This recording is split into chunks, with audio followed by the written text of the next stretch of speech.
Yes. Even this time, my day is super busy, but I still try to arrange time to practice English because I know that English is very important not only for me but also for my children. And if my children can pick up English early, they will have the big advantage compared with other children. Yeah, absolutely. And that makes a lot of sense. It's like you're investing in not just in your own skills, but you're also setting a great example for your kids. And the earlier they get exposed to English, the more natural it becomes for them. So it's a really cool advantage you're doing that. Keep it up. Yes. And every day when I talk to you in English, I also use a phone to make a video. After that, I post it on my YouTube so that for a year, when I look back, I can see how far I've come. And now it's the day 70. No, now it's the day 37. Oh, that's such a cool idea. I love that. It's like having a little time capsule of your progress. So when you look back after a year of these daily videos, you'll really see how far you've come. And day 37 is awesome. That means you're building a great habit. Keep going with it. Yes, so it's just 37 days, but I saw that my English is more fluent.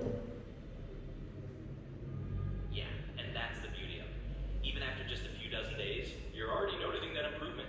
And that's huge. Just imagine how it'll be after a few more months. So yeah, keep celebrating those little wins. And it's really cool to hear. You're feeling that progress already?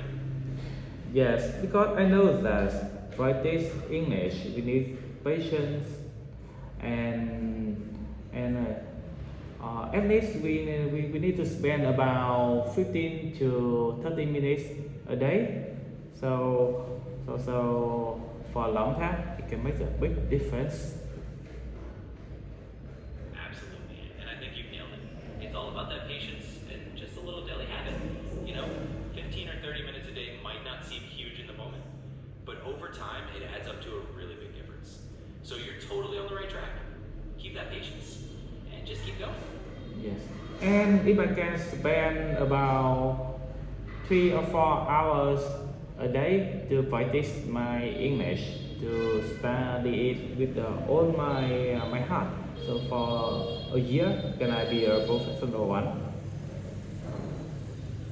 You know, if you're really dedicating 3 or 4 hours a day for a year, that's a huge commitment, and you're definitely going to see massive progress. I mean, fluency always depends on a lot of factors, but with that kind of dedication, you'd be setting yourself up to be really comfortable and confident in English. So, yeah, if you keep that up, you're going to go far. Yes.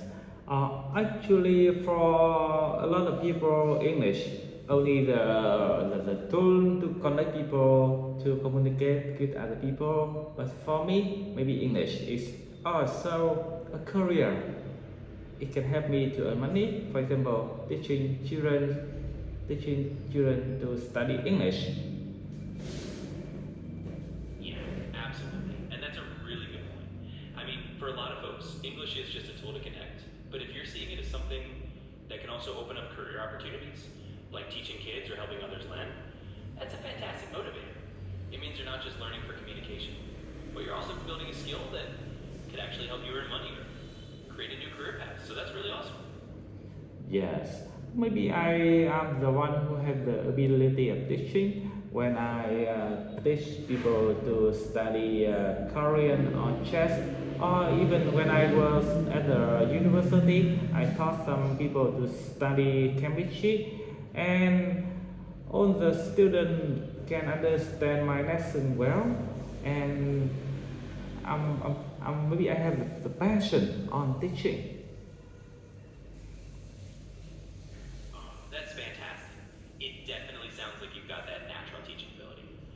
I mean, if you've already helped people with Korean or chess or even chemistry back in university, that shows you've got a knack for explaining things clearly.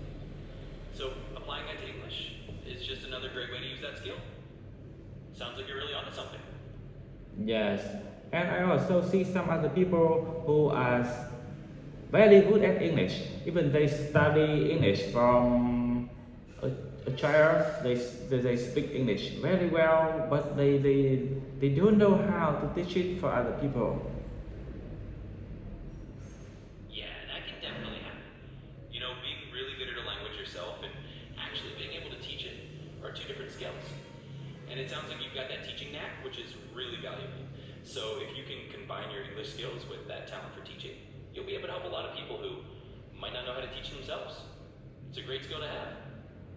Yes, maybe teaching other people will bring a kind of happiness that other career can bring for me. Absolutely. I think you're spot on.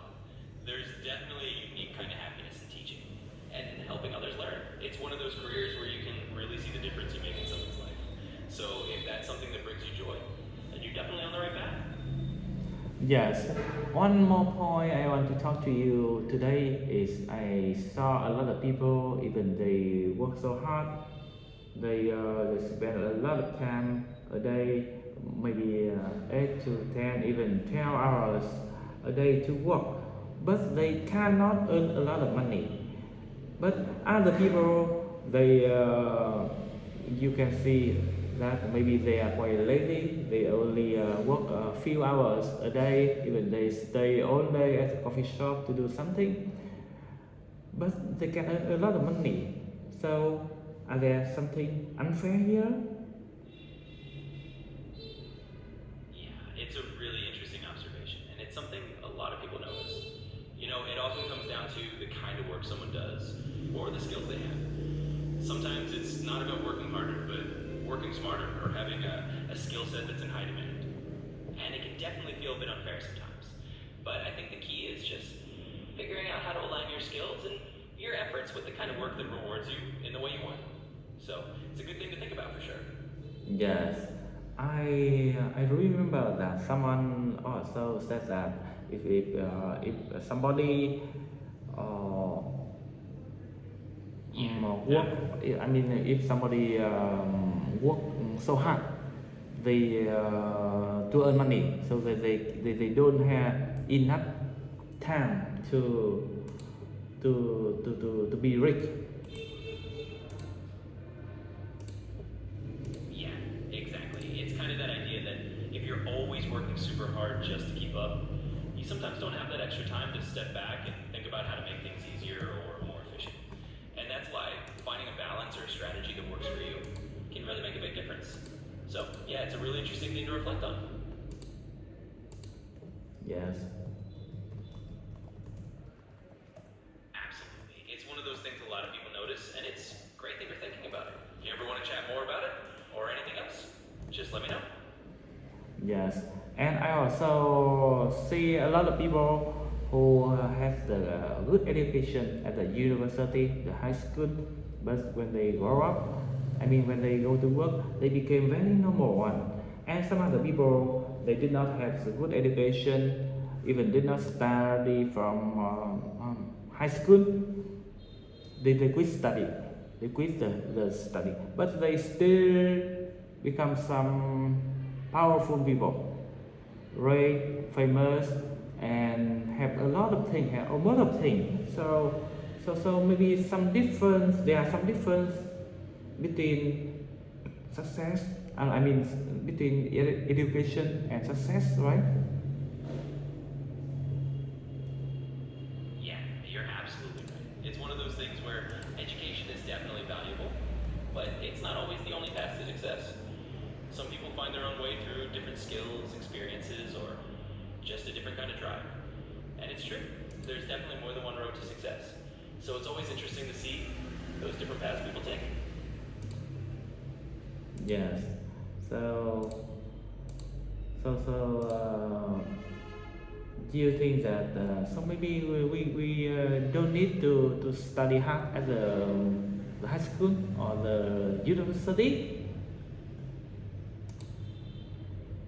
Well, I think it really depends on what your goals are and what you want to do. For some people, studying hard in high school or university gives them the tools and opportunities they need. For others, they might find a different path that works just as well. So it's not that one path fits everyone, but more about finding the path that fits you best. Oh, maybe yeah, spot on. Yeah, exactly. It's all about what works for you and what fits your own journey. So whether it's through traditional education or finding your own way, as long as you're working toward what matters to you, you're on the right track. Yes, maybe you are right, but to me, the education at the university, even the high school, only some very basic thing, and some of the subject is not necessary.